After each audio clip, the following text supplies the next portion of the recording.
when is that Success at CLC conference? When is that? This Saturday. And then our ICCD SAC, the focus of roundtable discussion during our January meeting was on veterans coming back to college. We had 6 motivational speakers talk about the efforts made on behalf of veterans within the college system, including scholarships and support for Army spouses. And the SAC gave the final vote in favor of advocating a resolution we created focusing on making community colleges more affordable.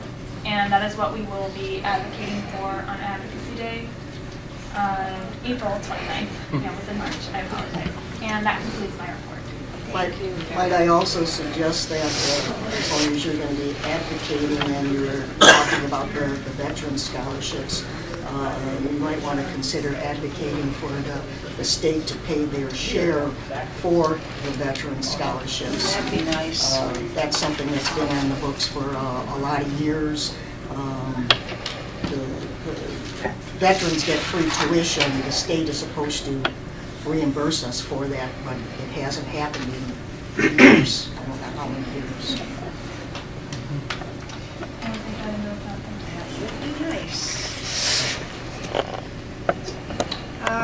Moving on here, I will pull agenda item 11.1.2, terminations, because this matter was settled. It's been changed as a resignation, and it will be presented at next month's board meeting.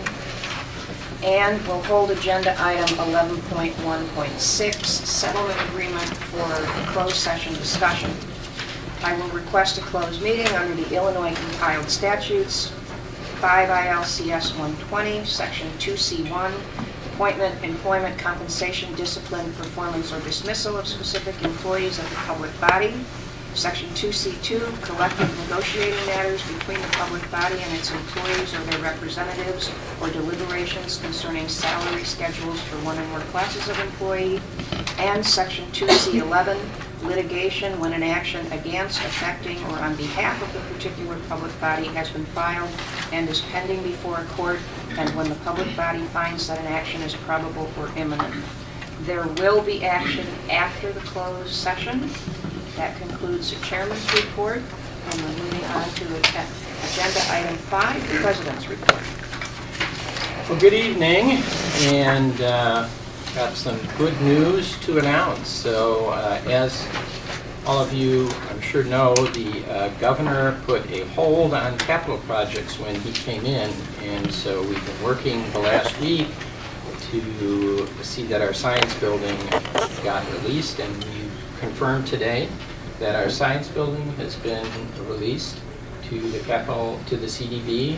They're going to plan the pre-meeting, the pre-construction meeting even. And I went and thanked Senator Link and Aaron Lawler, both of whom reached out for us in this effort. I thank our lobbyists for their work also. And I'll send them formal letters of thanks also. And so it's a great effort, and that means the bid timeline doesn't run out.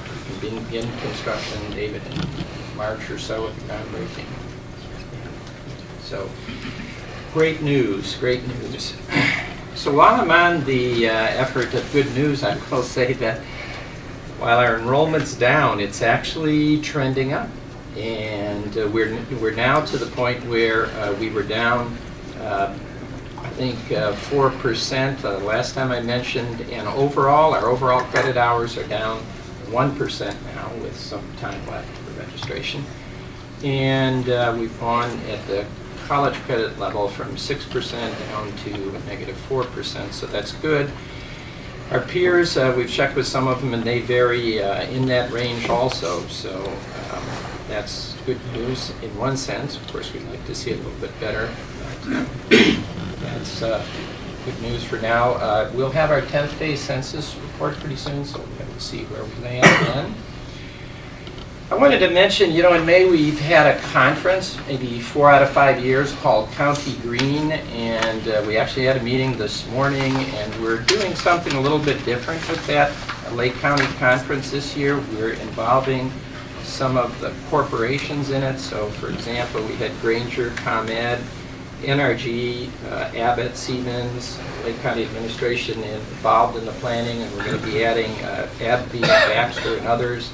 And maybe talk a little bit about economic resiliency and how that's impacted by the coming climate change and that. So that was the interest there, and we'll see how that moves along. I'd say that for the National Legislative Summit, that's February 9th through 11th, we do have some confirmed appointments, and most of those are going to be on Wednesday, I guess, is how they could be arranged because of the congressman's schedules. We can do some of those on Tuesday, and we can talk about this later, or you can let us know. But it wouldn't be with the congressmen themselves. You'd be meeting with their staff on this. Unfortunately, Congressman Roscom is unable to meet with us, but Bob Dole is set for 1:30, and also Congressman Holtgren for 11 o'clock. And so we will meet with Congressman Roscom's aide, his education. That's on Wednesday? Yep, those are all on Wednesday. Is that the same day Joe Biden is going to be with us? She's speaking in the morning. Yeah. Is she? Yeah. Yeah, they just announced that. Yeah. In the morning on Wednesday. Okay.